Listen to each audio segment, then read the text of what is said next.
Salute, comrades. This is Behind the Walls Talk with your founder, William McCallum, and I thank you for visiting this domain. I'm here to give you an insight into the minds and hearts of those incarcerated that have been deemed voiceless.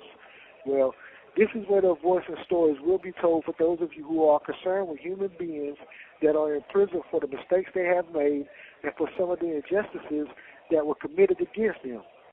Resolutions for reform is the goal and objective looking to be obtained. Now step into our world. This is Behind the Walls Talk. And I have here with me today a special guest.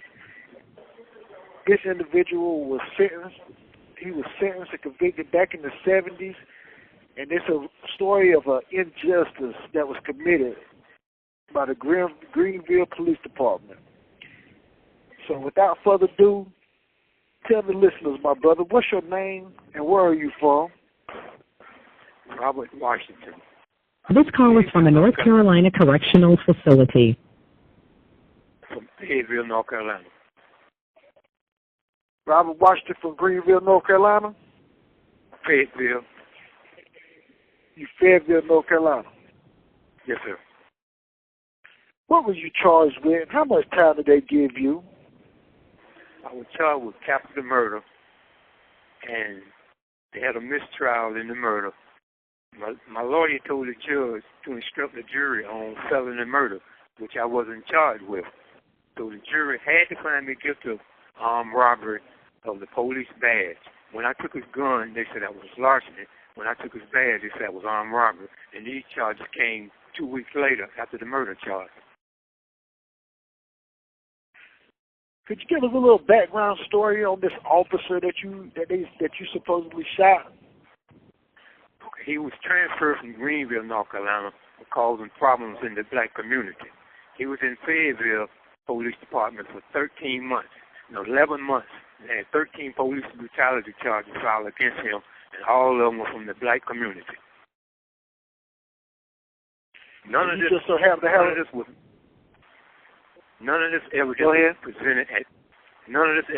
presented at trial. My lawyer didn't put on any evidence, nor did the state.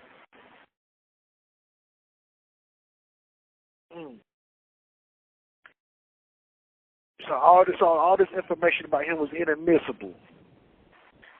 A deputy sheriff gave me this information.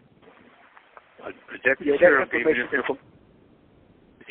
That information should have been in your trial. A deputy sheriff gave me this information, told me to give it to my lawyer. My lawyer never put on any evidence. There were 30-some eyewitnesses to this occasion, and no one, not a single eyewitness was summoned, nor did the state list anyone as an eyewitness. That's ineffective assistance of counsel. The lawyer didn't do his job. He worked with the state. He was a court-appointed lawyer. Told you. No, I had his name was Jerry Paul. He's supposed to be all this and all that, but he wasn't nothing. Okay. I told my mother that the guy was selling me out, and I needed to get another lawyer. She said he represented the NAACP, and they said he was the best, but he wasn't nothing. Oh, they said he represented the NAACP. How he got me convicted was something I wasn't charged with nor tried for, felony murder. I was charged with capital murder. The jury had to find me guilty of robbery with a firearm before they could even deliberate on the murder charge. And after 3.5 days of deliberation, they finally found me guilty of robbery with a firearm. They were hoping the jury would bail them out with a mistrial. The foreman of the jury stated on 3 different occasions, we don't have no evidence, we don't have nothing to go on, we ain't making no progress, and we don't see no way of making any. The judge kept sending them back in. After 3.5 days, they finally found me guilty of robbery with a firearm. But before that, the foreman asked the judge, could they hear the tapes over again? The tapes have been scratched off. So the judge selected a panel, had them to listen to the tape and make a transcript of what they thought was said, and he barred the courtroom door. during the reading of this transcript and allow my attorney to be absent. So at the most critical stage in my trial, I was without an attorney.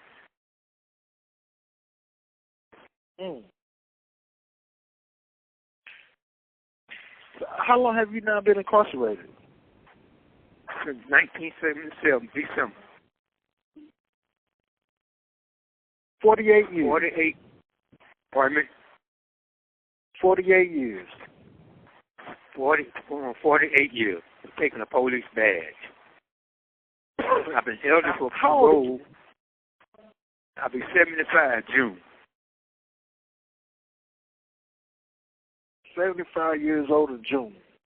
I got a letter from the parole board last month turning me down for parole for 2 years. I've been eligible for parole since 1980.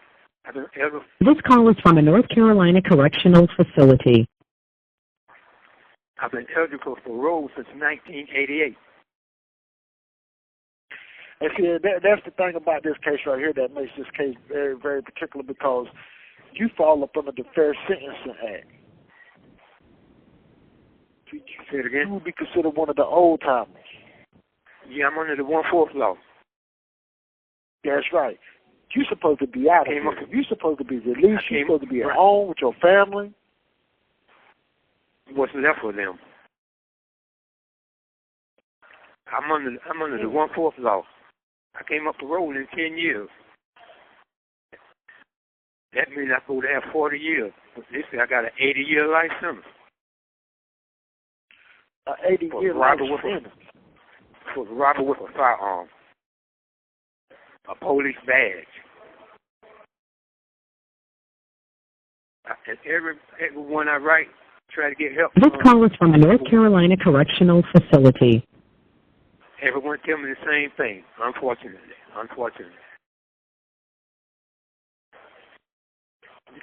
And you haven't spoken with no clemency project? No, you haven't. The governor ain't trying to give you no pardon or anything like that, did he? Okay, one time Tony Rand, the senator, he was a senator, North Carolina senator. My mother had hired him. He wrote up a clemency. The judge that tried me signed it, the DA signed it, and Jim Hunt was in office at that time. He said he would sign it if he go to Washington. But Jesse Helm beat him out for senator, so that was dead issue. Later on, Anthony Rand became the parole commissioner. I wrote him a 3-page letter. He knew exactly what happened in my case. He didn't even respond to it. Now he dead. Yeah.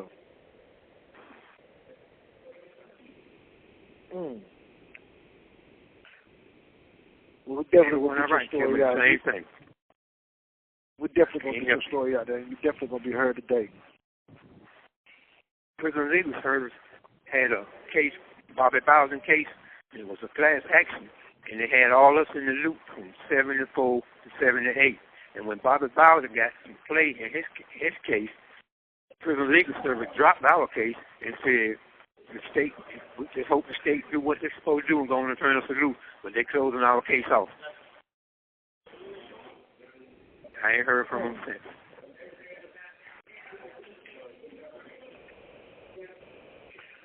So what is that you're looking for right now? What is that you in the process of doing right now? Laying low. I had people in Libby's out of Chapel Hill working on it, and come to find out they ain't doing nothing. I had Winston-Salem some project working on it. They just closed my case out last week, told me they can't see nowhere to open it up. So right now I'm just depending on y'all getting me out there where the public see. The public don't even know what I'm in here for. They think I'm in here for killing the police. They don't know I'm in here for taking this badge.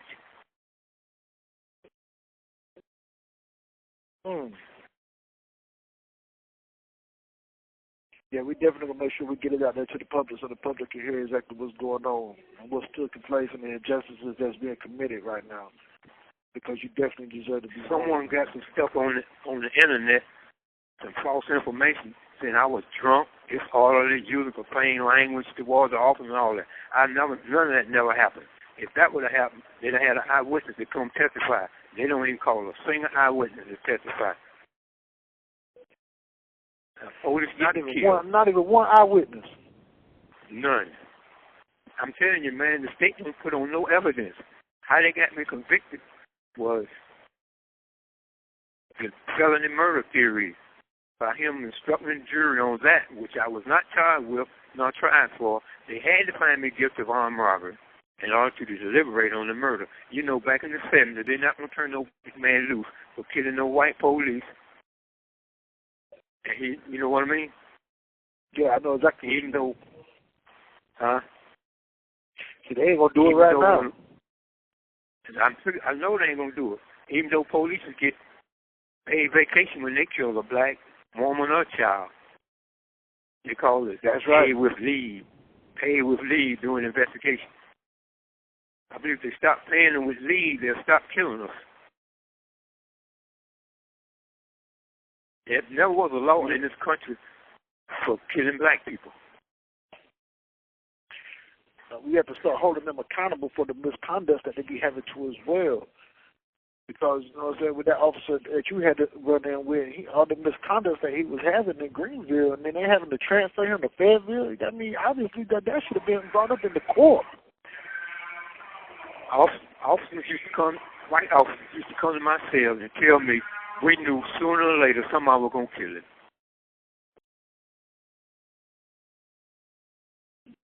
Yeah.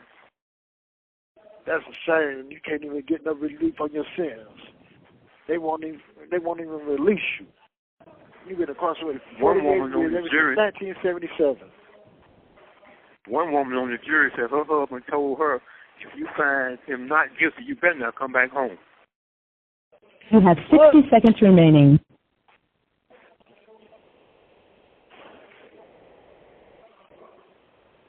Now that's serious.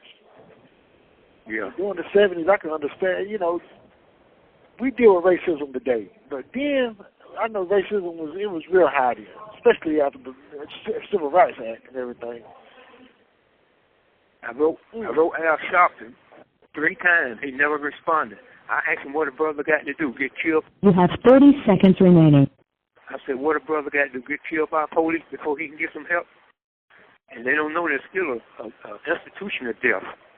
I wind up on the right end of the police gun, and I'm still getting killed. I've been 48 years. Institution of death. Hey, my brother, call back, my brother. Behind the Walls Talk will continue. We're back on Behind the Walls Talk with Robert Washington. Check this out, my brother. Tell us again what you were saying about Al Sharpton.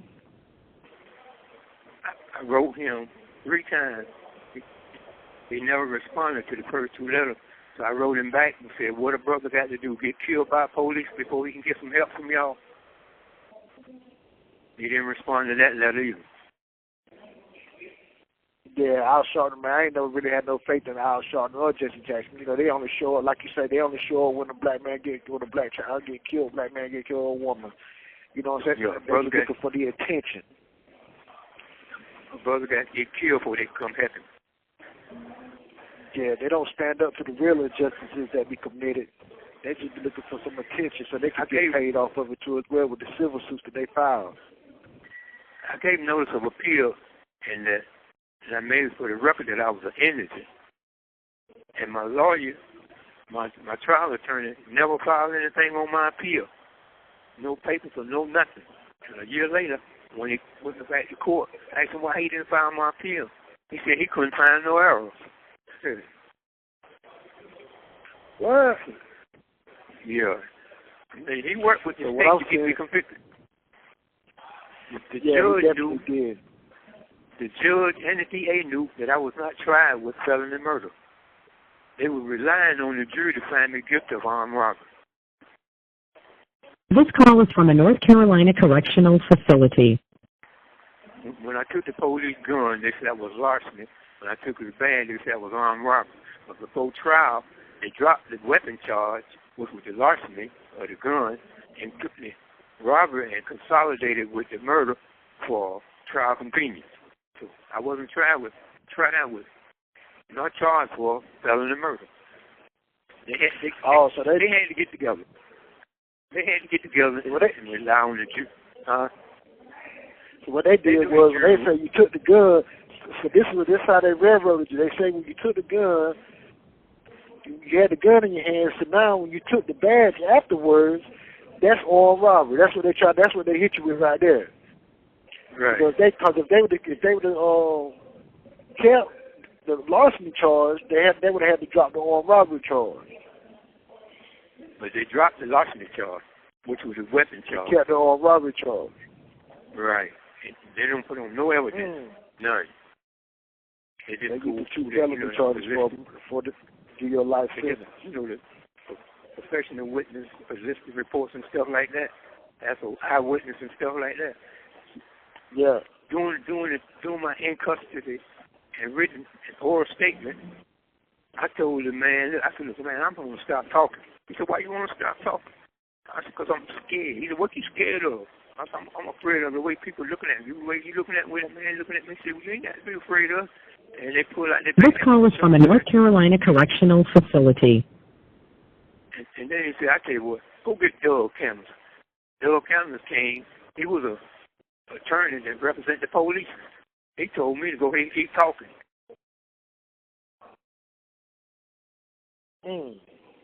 Oh. Hey, my brother, I would like to ask you a couple of personal questions. So therefore therefore the society and everything can get to know you for who you are too as well, and get to know what your situation is, and a little background on you. Do you have any children? None. I thought you had to get some place with a woman before you can have some children. I ain't never been in the street long enough to, get in a relationship with a female. I done 9 years before this charge right here. In 77, I got out, and I done them 9 years for something I didn't even do, for something somebody else done. And in several months, I was right back in here on this charge here.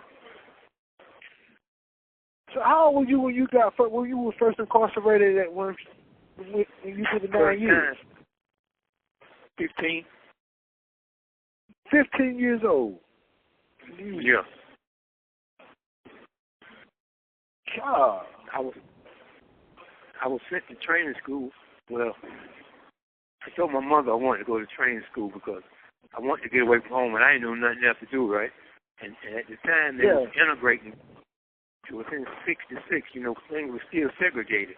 And it was integrating, so they sent me to East Carolina training school in Rocky Mountain. I stayed there a year and came back home. Then I was coming from work one night. 2 guys was in the filling station when I was in there getting me a sandwich and a soda, and they said they were going to rob the place without saying anything. I said, nah. So I left. And they robbed the place, and I was on my way home walking. Police came. I seen the police, so I met them. And they stopped me and asked me, would I go back and see what, because the man identified me because the place got robbed. So I go back with him. The man said, no, that he wasn't one of them. So when I was leaving, he said, yeah, that's one of them, because one of them had a red can in his back pocket. Well, I had a red can of mace in my back pocket. And when I get off from work, I had to come through a dangerous area. And I kept that mace in case I had to fight someone off. And so I told the man who the 2 guys were, but they said they didn't have nothing to do with it. That was about a week later. So I wound up getting 8 years for common law robbery. Because I ain't had nothing to do with it. What was your childhood like growing up? I was sheltered. I knew I was sheltered 4 or 5 times, 4 times at least. When you say sheltered, what do you mean by sheltered? Going to live with my mother's friend. And I went to live with my aunt in Jacksonville, Florida for one summer. I was about 13 then. When I was 9, I went to live with one of my father's friends. I went to school there, and I stayed there the school year. Later on, I went to live with another one of my mother's friends. She lived on 87. She had a hog farm, and I stayed there for a little while. And then there was another lady My mother's friend lived in Lumberton, North Carolina. I stayed with her for a little while. But really, I was just sheltered, man. I was really a troubled child, man. I was hard-headed, wouldn't listen, stayed out all night. But I wasn't committing no crimes or anything like that. We were just hanging out. Just being a kid. Yeah. Just living life, man. Yeah, I definitely understand that. Tell you the truth, I really don't even know how to hold on. This call is from a North Carolina correctional facility. A decent, intelligent conversation with a female. I'm still a child in that area.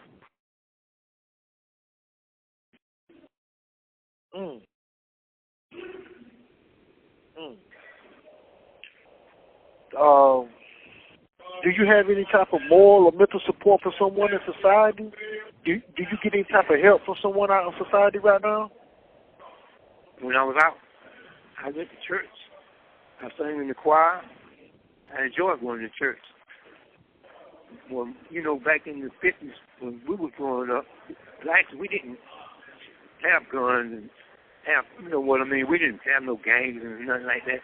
We shot basketball, marbles, shot pool, went to the swimming pool, went to the movie theater and dated.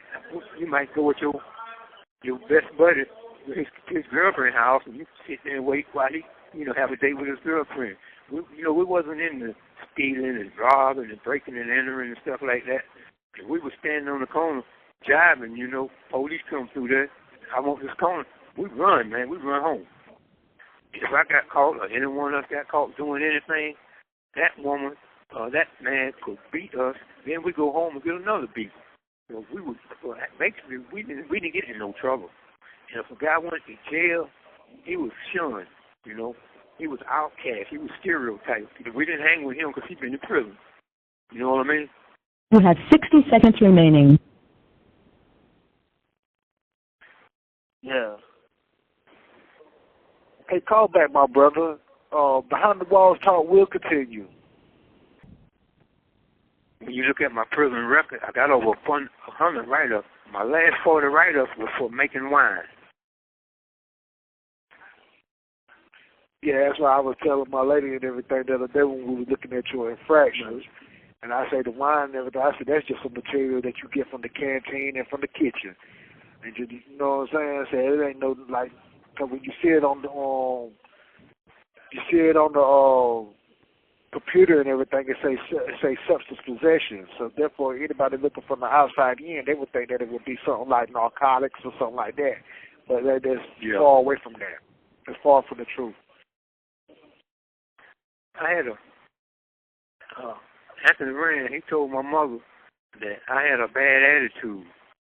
People trying to tell me you need to be a model inmate. I mean, if you get kidnapped, a woman got kidnapped and held in a basement of a... This call is from a North Carolina correctional facility. For 50 years. And then when she finally got rescued, they talking about forgiveness. I need to forgive. They need to forgive me.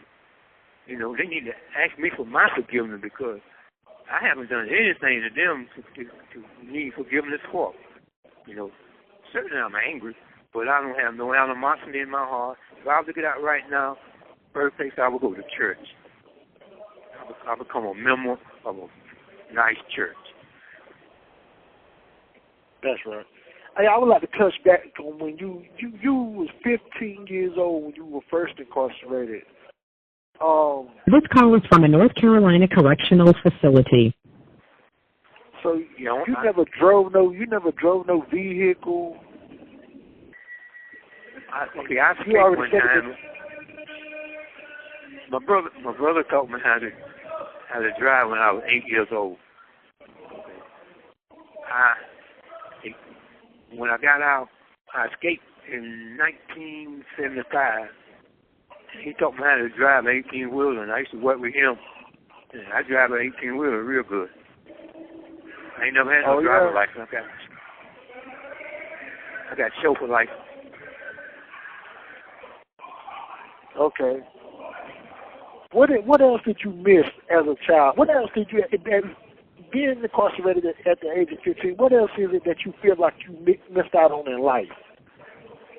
What have I ever done? When you were 15 years old and you was incarcerated, what else is it that you felt like you missed out on in life?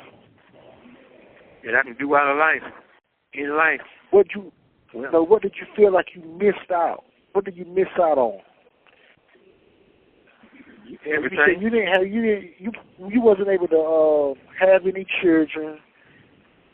So you didn't have sex like that. You didn't deal with women like that. So there was just certain things that I know that you missed out on in life. What was it that you missed out on in life that you could speak to the people about? I missed everything because the time that I was on the skate, I had to stay on the move. And I ain't had no life. The only life I know is church and prison. Was having responsibility. I never had any responsibility. I don't even know what responsibility is. Paying bills, and you know what I mean? I ain't never had to pay no bill, no light bill, no rent, no car notes, or nothing like that. Yeah. Buying groceries. I don't know nothing about that. Coming home from work, getting up, going to work. You're in the kitchen in the prison. Getting up 3 o'clock in the morning to go to work in the kitchen. I don't have no life outside the other side of this gate. I never had a life out there. What I would like to do, go out there and spend the rest of my life, what's left of it, helping people, like around the church, maybe going to pick up someone, bring them to church, or maybe cut their grass or something like that. Or be a custodian around the church, vacuum, the carpet, stuff like that. Just keeping myself busy, not just wanting to get out of prison just to be getting out of prison. I want to die a free man.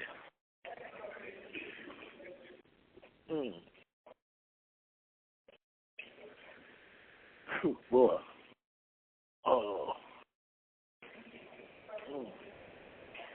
When you I think I could. Okay, since I've been in here, I get little young brothers, put them on my wing, and I give them a little knowledge that get out, stay out, why they need to stay out, why they need to get education, why they're up in here. And right now, I haven't had any one of them to come back. That's right. I just, what would you say right now? Wasting my life. I try to help people, help young brothers, that have been through the same thing I've been through, and I done been through it, and I can tell them now, you don't want to do this no more. You 20 years old, 21 years old, you don't want to spend 20 more years up in here. Not if you enjoy it, and you don't have no life right there, I can understand it. But this ain't no life for no one. Definitely right about that. Do you have any family still out there? It's just as many drugs in some camps as it is in the street, and more violence in here than it is out there. Yeah. Let me ask you something, my brother. Do you still have family members out there? Do I have what? Family. Someone you can count on? Anyone I can count on out there? Yeah. My sister. Is there anything you would like to say to her right now? Would I like to talk to her? She won't pick up. This is what she do. She sent me money for my birthday. She sent me $100 for my birthday, June, and she sent me $100 for Christmas. So since prices have doubled and tripled, now she sent me $200 for birthday in June and $200 for Christmas. This call is from a North Carolina correctional facility. The last letter I wrote her about a month ago, I said, you never asked me what you can do to help me get out of here, or am I going to ever get out of here, or if you ever get with my two brothers and say, look, let's get our brother out of that penitentiary, man. He been in there forever. And she don't write no letters. I can't call her. And I told her, going to the canteen is getting old, It's real old. waiting on her to send me a couple of dollars, getting old. I like to go to Popeyes or Bojangles or cook my own meals or something for a change. You know what I mean?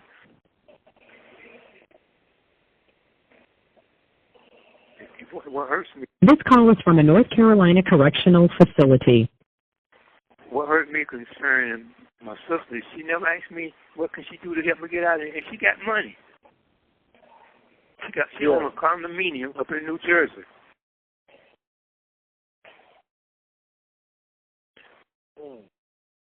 And my brothers, I never heard from my baby brother because he was 5 when I went to prison, so he don't really know me. The last time I seen my kid brother was in 2004 at my oldest brother's wake. He told me he was going to start looking out for me, but I ain't heard from him since. The church used to look out for me, but since they had to put money, the only time they put money on your account is they got to have someone on your visitation list, and so they don't help no more. I went to the church, to the minister one time and told him how bad I was feeling, and I was having suicidal thoughts and I needed help. You know what he told me? He needed help too. Man, that really discouraged me. So I went to a brother named, we call Bahamas. He's a pretty good brother, and I told him. He told me, he said, man, you got a testimony. And I thought about it, man, y'all got something to tell the people out there when I ever get out. I got something to tell them about the judicial system and how to stay out of this trouble. How they treat you when you get you up in here, that's another story. They don't try to rehabilitate you. They always going against whatever. If you file a grievance form, a legitimate grievance form, they look for ways to deny it rather than to solve it. They always go contrary. What they'll be doing, they're trying to keep you angry and bitter and unfocused. That way when you get out, you come back and you don't know how you got back here so fast. You're going out there thinking the world owes you something, and you're angry and bitter, and you don't know how you got back in trouble so fast. And then you got guys in here that go on game time where they can hurry up and get out, where they can hurry up and come back. That don't make no sense. Then you have guys tell you, man, I'm glad I'm in prison. Why would you? Yeah, I know that's messed up, but man, if I'd have stayed out there, somebody would have killed me. Or I'd have wound up killing somebody. I said, you're okay. Then I asked guys, so let me ask you something. Get out? What does a second chance mean to you right now? Say it again. What does a second chance in society mean to you right now? Second shift. A second chance of going back out there. Down there. Huh?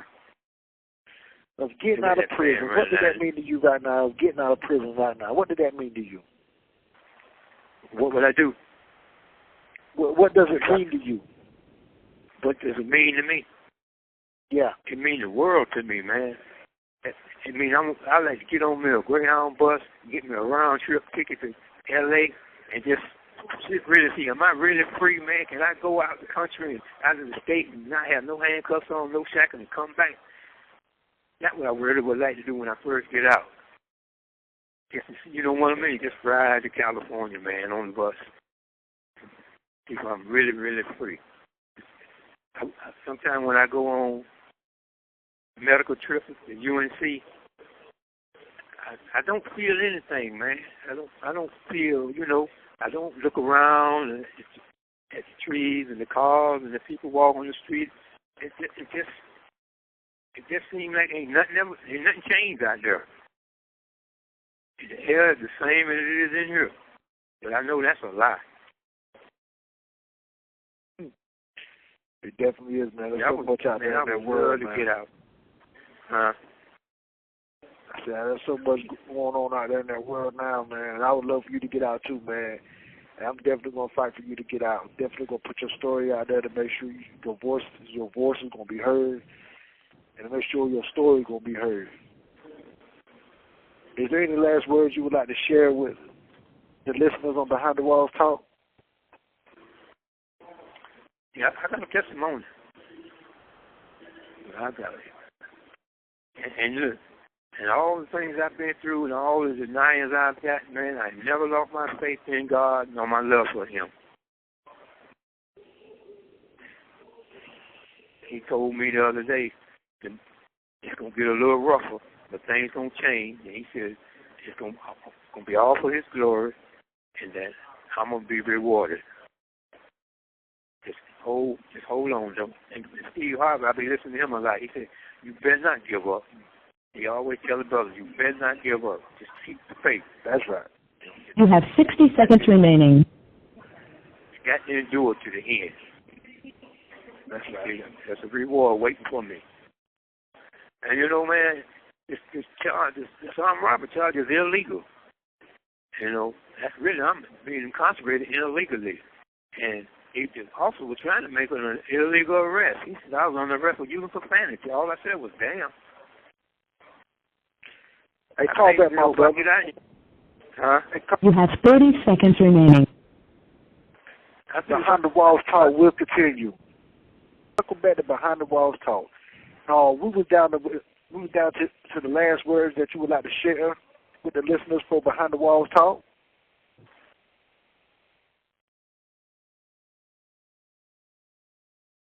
You know, I believe, man, when I get out, I can go to churches and high schools and junior high school, man, and inspire them brothers, man, and to be, you know what I mean, to stay out of trouble. Yeah. I would like to do that. Be an inspirational speaker. But I got something to tell them, too. Yeah, you definitely got a story to tell, man. You're definitely an inspiration. You're an inspiration to all that's listening. You're an inspiration to me, myself.